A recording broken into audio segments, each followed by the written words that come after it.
ரஹீம். அனைவருக்கும் அஸ்ஸலாமு அலைக்கும் வரஹ்மத்துல்லாஹி வபரகாத்துஹு. இன்றைய வெள்ளிக்கிழமை நாள் அனைவருக்கும் ஒரு நன்னாளாக அமைய வல்ல இறைவனை பிரார்த்தித்து எங்களோட ஜைரி-90 நண்பர்கள் வட்டத்தின் ஆரோக்கிய சைக்கிள் சவாரி, அதை தொடர்ந்து வைத்திய ஆலோசனை.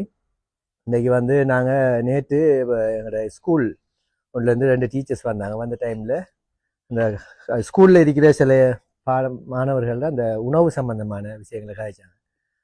அதை கொஞ்சம் நாம் பார்க்கலாம். ஏன்னா கூட பிள்ளைகளுக்கு காலையில் அந்த கெஸ்டைட்டிஸ் மாதிரி நெஞ்செறிகிற வகுத்துக்க வலிக்கிறேன்னு சொல்லி ஹாஸ்பிட்டல்களுக்கு கூட்டிக்காரு. சின்ன பிள்ளைகள் 8 வயசு 7 வயசு 6 வயசு பிள்ளைகளை கொண்டு வருவாங்க. அது எப்படி ஒரு நாளைக்கு இப்போ எங்களோட ஹாஸ்பிட்டலுக்கு எப்படி ஒரு 3-4 பிள்ளைகள் வரும், ஏதாவது பக்கத்து ஸ்கூல்லேருந்து வகுத்துக்க வலின்னு சொல்லி. அப்போ என்னென்னு பார்த்தா மெயினாக இந்த சாப்பாடுகள் ப்ராப்ளம். அப்போ அவரும் சொன்னார் 35 பிள்ளைகள்கிட்ட கேட்டாம், அதில் 3 பிள்ளைகள் தான் காலையில் பாத்ரூமுக்கு போயிட்டு வந்துருக்கு, டாய்லெட் போயிட்டு வந்துருக்கு. 3 பிள்ளைகள் தான். மிச்ச பிள்ளை ஒருத்தரும் காலையில் டாய்லெட் போயும் இல்லை. மற்றது காலை சாப்பாடு திங்காத பிள்ளைகள் 12-13 பிள்ளைகள் காலை சாப்பாடு சாப்பிடல. மற்றது கொஞ்சம் பிள்ளைகள் பெரும்பாலான பிள்ளைகள் சாப்பாடு என்னென்னா பராட்டா, அடுத்த தயிர் வடை, அப்படி சின்ன ஒரு இது சாமான்கள் தான் எடுத்துகிட்டு வருது. அப்போ இதில் பிரச்சனை பற்றி அவர் காய்ச்சா. அப்போ இந்த ஸ்கூலில் சில ப்ரோக்ராம் செய்ய காய்க்க வந்த டைம் தான். அப்போ இது ஒரு பெரிய ப்ராப்ளம். அப்போ அதில் இப்போ அவங்களோட சஜஷன் சொன்னாங்க என்னதுதான் ஏன்னா, இப்போ வீட்டுகளில் இப்போ என்ன நடக்குதுன்னு சொல்லி சொன்னால், அந்த காலை சாப்பாடு வீட்டுகளில் சமைக்கிறதுக்கு செட்டப் ஒன்று இல்லை. அதில் பிரதான காரணம் இப்போ நம்ம காலையில் காய்ச்ச மாதிரி எல்லாரும் ராப்பிராணியாக போயிட்டோம். இரவைக்கெல்லாம் சுற்றி தெரிஞ்சு 1 மணிக்கு பிறகு தான் வீட்டுகள் எல்லாரும் தூங்க தொடங்குறாங்க. இப்போ இரவு சாப்பாடு சாப்பிட்றாங்கிறத 10-11 மணி ஆகுது. வீட்டை ஆக்கெல்லாம் காய்ச்சி எல்லாம் அனுப்பினது போகிறோம். இரவு சாப்பாடு சமைக்க தொடங்கி இப்போ ஹாஸ்பிட்டல்களுக்கும் சில டைமுகளில் அட்மிட் ஆன பேஷண்ட்டுக்கு சாப்பாடு எடுத்துட்டு செக்யூரிட்டியை சண்டை பிடிக்காங்க. இரவைக்கு 10-10 இரவு சாப்பாடு. அப்போ ஹாஸ்பிட்டலில் 6 மணிக்கெல்லாம் நாங்கள் சாப்பாடு கொடுத்துருவோம். சில பேஷண்ட்கள் இரவைக்கு 2 தரம் சாப்பிடுது. 6 மணிக்கு கொடுக்குற சாப்பாடையும் சாப்பிட்டு குளிசையை போட்டுட்டு அப்புறம் வீட்டிலேருந்து வந்த 10 மணிக்கு சாப்பாடு, அதையும் சாப்பாடு. அப்போ கிட்டத்தட்ட 3 நேரம் சாப்பிட்றது 6 நேரம் சாப்பாடாக மாறுது வீட்டு சாப்பாடு. அப்போ அதாவது சுகர் கூடுது. அப்போ இப்படி அந்த வீட்டுகளில் அந்த சமையல் பிந்தி சமைக்கிறது, லேட்டாக தூங்குறது தான் இப்போ இந்த பிள்ளைகளோட பிரச்சனையை பார்த்தா. இப்போ பேரண்ட்ஸ் இப்போ அன்னறதுல நம்மளோட வீட்டுகளெல்லாம் இப்போ ஏர்லியாக தூங்குறதால 8-9 மணிக்கு தூங்கிடுவாங்க. 9-9:30 எல்லாரும் தூங்கிடுவாங்க. தூங்கினா எப்படியும் 4-4:30 சுபகுக்கு வாங்க வரைய கூட கொஞ்சம் பேர் ஒழுவாங்க. அல்லது தாஜத்துக்கு சொல்லி ஒழும்புறதுக்கு லேசாகவும் இருக்கும். இப்போ ஒழும்பே இல்லாது. இப்போ 1 மணி 1:30 மணிக்கு பிறகு தூங்கினா ஒரு 6:30 மணிக்கு ஒழும்பி தடார்புடாருந்து காலை சாப்பாடு சமைக்க நேரம் இல்லை. பழைய மாதிரி நம்ம காலத்தில் கொஞ்சம் பானையாச்சும் வாங்கி மாஜரின் பூசி அல்லது தேங்காய்ப்பூ சம்பல் போட்டு காலை சாப்பாட்டுக்கு என்ன சாப்பிட்டா நாம தேங்காய்ப்பூ சம்பல், பச்சை சம்பல், சிவப்பு சம்பல் போட்டு சாப்பிட்றது. அப்போ ஏர்லியாக சாப்பிடக்கூடிய வாய்ப்பு இருந்துச்சு வீட்டுகளில் சமைச்சு கொடுக்குறதால. இப்போ வீட்டுகளில் சமைக்கிறதுக்கு அந்த செட்டப் இல்லை. அப்போ உடனே என்ன செய்கிறாங்கன்னா, காலத்தில் இன்னொரு இன்னொரு பார்ட்டிசிபென்ட் சொன்னார் இருந்துச்சுன்னா, அந்த ஹோட்டல் வழியாக அவ்வளோ பைக்குகள் மோட்டர் பைக் நிற்காம என்னத்துக்குன்னா காலை சாப்பாடு வாங்குறதுக்கு, ஸ்கூலுக்கு பிள்ளைகளுக்கு சாப்பாடு வாங்குறதுக்கு. இப்போ நாங்கள் ஒரு தரம் இங்கேருந்து போகக்குள்ள அந்த ஒரு ஹோட்டல் ஒன்றிலே பார்த்தோம். காலை சாப்பாடுக்கு அந்த பிள்ளைகளை ஏற்றிட்டு ஹோட்டலில் டக்குன்னு சாப்பாடு வாங்கப்படுது. பிள்ளைகள் பைக்கில் ஏறிக்கி அப்போ சாப்பாடு வாங்கப்படுது. வாங்கி அந்த பேக்கில் வச்சு கொடுவாடுது. அப்போ என்ன நடக்குதுன்னா, அதில் பராட்டா கூட சாப்பிடப்படுது காலை சாப்பாடு. இப்போ பராட்டா எல்லாருக்கும் தெரியும். பராட்டாங்கிறது நம்மளோட வீட்டுகளில் ரொட்டி சுடக்குள்ள தண்ணியை ஊற்றி தேங்காய் பூ போட்டு தான் மாவு பிரட்டுவாங்க. ஆனால் பராட்டா தண்ணியால் பிரட்டுறதில்ல, தனி எண்ணெய். இன்னைக்கு ஞாபகம் ஒரு ப்ரோக்ராம் ஒன்றில் பராட்டா தான் இரவு சாப்பாடுக்கு 8 கிலோ மாவுக்கு எண்ணெயோ 8 லிட்டர் அந்த பாம் ஆயில். அந்த 8 கிலோ மாவுக்கும் 45 பேர் எண்ணெய் சாப்பாடு. அப்போ மாவை அவ்வளோ என்னத்துக்கு போல எண்ணெய்னு கேட்டதுக்கு மாவை பிரட்டுற எண்ணெயால. அப்போ இது பொரியலை விட டேஞ்சர். இப்போ பொரியல் நம்ம பொரிச்சாலும் எண்ணெயை வடியை வச்சு சில டைமில் நைச்சி போட்டாச்சும் நாம் சாப்பிடுவோம். இது அவ்வளோ எண்ணெயையும் பிரட்டி அந்த எண்ணெய் அவ்வளோ வகுத்துக்கலாம் போகுது. அப்போ நாம் அங்கே கழிக்கிறது எல்லாமே இல்லை. அவ்வளோ நல்ல டேஸ்ட்டாகவும் இருக்கும். அடுத்தது அவருக்கு சுடுறதுக்கு லேச இழுபடும் எண்ணெயில் போட்டு அடித்தா. அப்போ இந்த பராட்டா கடும் டேஞ்சரான சாமான். பிள்ளைகளுக்கு இப்போ எல்லாருக்கும் அந்த வகுத்தில் ஃபெட் கொழுப்பு இது செய்கிறது, சமிபாட்டு பிரச்சனை.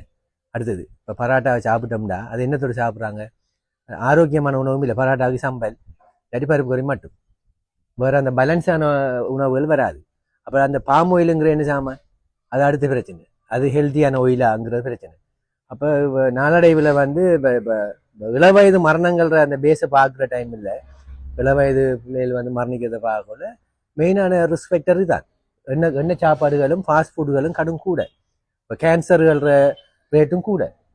அப்போ இறப்புல இப்போ 4வது இடத்துக்கு 10ஆவதுல இருந்த கேன்சர் இப்போ 4ஆவதுக்கு வந்துருக்கு.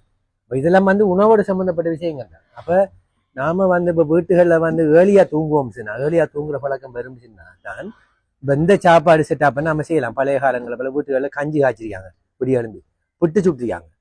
அதில் ஒரு பெரிய ஒரு பாரம்பமும் இல்லை, நேரம் இல்லைன்னு சாதிக்கலையா. நேரம் காலத்தில் எழும்பி புட்டு சுட்டுதான், என்ன ரொட்டி சுட்டுதான், என்ன தோசையும் வீட்டை சுட்டிக்காங்க நேரம் மாவால். அப்போ வீட்டுகள் நடந்த விஷயம்.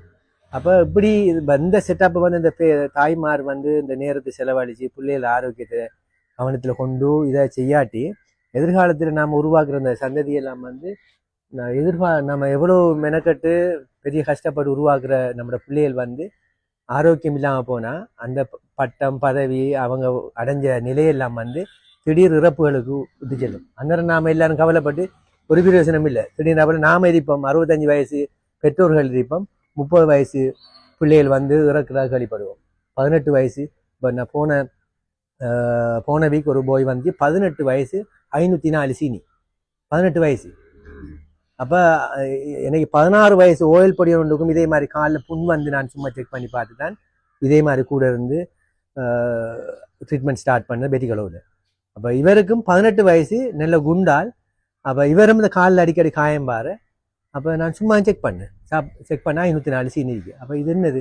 அப்போ இதெல்லாம் அந்த உணவுகள் தான் நம்ம மெயினானது உணவு தான். இப்போ முந்த நாள் எங்களோட மினிஸ்ட்ரியால் ஒரு ப்ரோக்ராம் ஒன்று வச்சாங்க, NCD ப்ரோக்ராம். அதுலேயும் அவங்க சொல்கிறாங்க உணவு தான் முதல்ல, செகண்ட் எக்ஸசைஸ், உடற்பயிற்சி. இப்போ நம்ம உடற்பயிற்சி நம்ம உணவை அதிகமாக இந்த கார்போஹைட்ரேட் மாப்பொருள் உணவுகள் அதிகமாக சாப்பிட்டு போட்டு அதை உடைக்கிறதுக்கு சாதாரண எக்ஸசைஸ் காணா. இப்போ பழைய காலத்துக்கு எல்லாரும் போக வேண்டி வரும். அப்படின்னு சொன்னால் என்ன வீட்டில் மெஷினரி ஒன்றும் இல்லை, தண்ணி அள்ளி குளிக்க வேண்டிய கட்டம், எல்லாம் கையாலே செய்யணும், பைசிக்கு நடக்கணும், எல்லாரும் வாகனம் எல்லாம் நிப்பாட்டி போட்டு இயங்கணும். அப்போ அப்படி செய்கிறதுக்கு சாத்தியங்கள் குறைய. அப்போ அந்த கிச்சனில் வேலை செய்கிறாக்கெல்லாம் அம்மி குழவிக்கு போகணும், மாவுடிக்க தொடங்கணும். அப்போ இதெல்லாம் சாத்தியம் இல்லையே. இதுக்கு இது இந்த போகிற செட்டப்புகளுக்கு பிஸி லைஃபுக்கு இப்போ நாம் எப்படியும் மெஷினரியை கொண்டு தான் சில வேலைகளை செய்ய வேண்டியிருக்கு, என்ன குயிக்காக செய்ய வேண்டியிருக்கிற படியால். ஆகவே நாங்கள் மெயினாக எங்கட உடல் அசைவுக்கு ஏற்ற மாதிரி உணவுகளை நாங்கள் மாற்றி அமைக்காட்டி, உணவு பழக்கத்தை மாற்றி அமைக்காட்டி பெரிய ஒரு பிரச்சனை சேரும். ஆகவே தயவு செய்து நான் பெற்றோர்கள் சொல்கிற விஷயம், பெற்றோர்கள் சொல்கிறீங்க என்னென்னு சொல்லிச்சுன்னா, மகன் அதை கொடுத்தத்துங்க இல்லை சார், அவன் இதை தான் வாங்கிக்கான் சார் பெற்றோர் சொல்கிறோம். அப்போ கிட்டத்தட்ட நாங்கள் ஒரு ப்ரோக்ராம் ஒன்று வச்ச டைம்லேயும் நான் அந்த இடையில ஒரு கடையில் சாப்பிட்டு ஒரு ஃபேஸ்புக்கில் ஒரு போஸ்ட் ஒன்று போட்டேன். அப்போ அதில் ஒரு ஆள் கமெண்ட் பண்ணுறாரு என்னென்னு சொல்லிச்சுன்னா, பிள்ளைகள் அதை சாப்பிடுச்சான்னு கேட்கார். இப்போ நாம் சாப்பிட்ட சாப்பாடு அந்த ஆத்து மீன் கறி, அந்த இலைக்கறி எல்லாம் ஒரு 5 மரக்கறி வச்சு ஒரு கேம கடை தானே அது. அப்போ அதில் சாப்பிட்றதுக்கு இப்போ எங்களோட ஃபோன் அந்த பிள்ளைகள் இதை சாப்பிடுச்சா, அப்போ அவன் அதை இதை கேட்கலையா கேட்காங்க. அப்போ நம்ம பெற்றோர் மென்டலி நம்மளோட மைண்டை மாற்றணும். நாம கட்டாயப்படுத்தா தான் கொடுக்கணும். அப்போ நம்ம சின்ன வயசுலேருந்தே பழக்கினாய் தான் சாப்பாடுன்னு பிள்ளைக்கு விளங்கிடும். நாம் சின்ன வயசுல இருந்து கோழி பொரியலையும் ஃபாஸ்ட் ஃபுட்டையும் வாங்கி கொடுத்து பழக்கி போட்டு புறவுக்கு அவன் இதைத்தான் கேட்கான்னு சொல்லி நாம சொல்றது பிள்ளையே. நம்ம வீட்டுகளில் காலை சாப்பாடு கரையல் அதுகளை போட்டு என்ன தயிரோட கரையல் அல்லது தேங்காய் பூ போட்டு கரையல், தேங்காய் பால் கரையல் வீட்டை செஞ்சு கொடுத்து சாப்பிட்டு பழகின பிள்ளை உங்கள்கிட்ட கேட்காது. அப்போ ஆகவே நாங்கள் எல்லா பெற்றோர்களும் இதை மாறணும். இப்போ ஸ்கூலில் ஒரு சவால் என்ன டீச்சர்ஸ்மா இருக்கு, ஒரு பிள்ளை அதை கொண்டாந்தா மற்ற பிள்ளை வீட்டை கேட்குதான், அந்த பிள்ளை இது கொண்டாந்து அதை வாங்கிட்டாங்கன்னு சொல்லி கேட்குதான். அப்போ எல்லா பெற்றோர்களும் நம்மளோட பிள்ளைகளோட எதிர்காலத்தை கருத்தில் கொண்டு வீட்டுகளில் காலை சாப்பாடு சமைக்கிற செட்டாப்பை ஏற்படுத்தணும். அப்படி ஏற்படுத்துறேன்டா ஏர்லியாக தூங்கணும், ஏர்லியாக தூங்குறேன்டா இரவு சாப்பாடை மகரியோடு சாப்பிடணும். இதான் நாங்கள் பல ப்ரோக்ராமில் சொல்கிறது. மகரி தொழுது முடியும் இரவு சாப்பாடை சாப்பிடணும். சாப்பிட்டா தான் நீங்கள் 9:10 மணிக்கு தூங்கலாம். இல்லைன்னு சொல்லிச்சுன்னா சமைப்பாடு அடைகிறதுக்குரிய நேரம் வேணும். இரவு சாப்பாடு ஒரு சாப்பாடு சாப்பிட 2.5 மணித்தியாலம் 3 மணித்தியாலம் எடுக்கும். உங்களோட முழுமையான சமைப்பாடு தொகுதி எல்லாம் ஓஃபாகிறது. அதுக்கப்புறம் நீங்கள் தூங்கணும். இல்லைன்னு சொல்லிச்சா உங்களோட மூளை தூங்காது. நம்மளோட சிஸ்டம் எல்லாம் ஒர்க் பண்ணிடுறீங்க நீங்கள் கண்ண முடிவுபடுத்தாது. அப்போ அதனால நீங்கள் இரவு சாப்பாடு வெளியாக சாப்பிட்டு வெளியாக தூங்குங்க. ஏனைய சமூகங்கள் இப்போ முஸ்லீம் சமூகம் தான் கூடுதலாக இரவு நேரத்தை அதிகமாக கொஞ்சம் டிலே பண்ணுறோம். மற்ற சமூகங்கள் ஏரியாக்களை போய் பார்த்தோம்னா 9 லைட் இல்லாமல் தூங்கிடுவாங்க. தமிழ் சமூகம் சிங்கள சமூகங்கள்ல எங்களோட சமூகம் உழைக்கிற சமூகம் பேரில் நாம் எங்களை நாங்கள் ஒரு நோயாளியாக்கி கொண்டிருக்கோங்கிறது தான் அங்கே நடக்குது. ஊர் சிறப்பாக இருக்கீங்கன்னு நினைக்கவங்க. இரவைக்கெல்லாம் லைட் போட்டு விடிய விடிய லைட் பார்த்தீங்கன்னா கடையெல்லாம் திறந்துருந்தா நாம நினைக்கும் நம்மளோட ஊர் நல்ல சிறப்பாக இருக்கு, வெளிச்சமாக இருக்குன்னு நினைக்கும். மறைவுமா நம்மளோட வாழ்க்கை இருட்டாகி கொண்டிருக்கு. ஆகவே நாங்கள் இதுலேருந்து விடுபடுறதுக்கு எல்லாரும் முயற்சி வந்து கேட்டு விடைபெறுறேன். நன்றி. அஸ்ஸலாமு அலைக்கும்.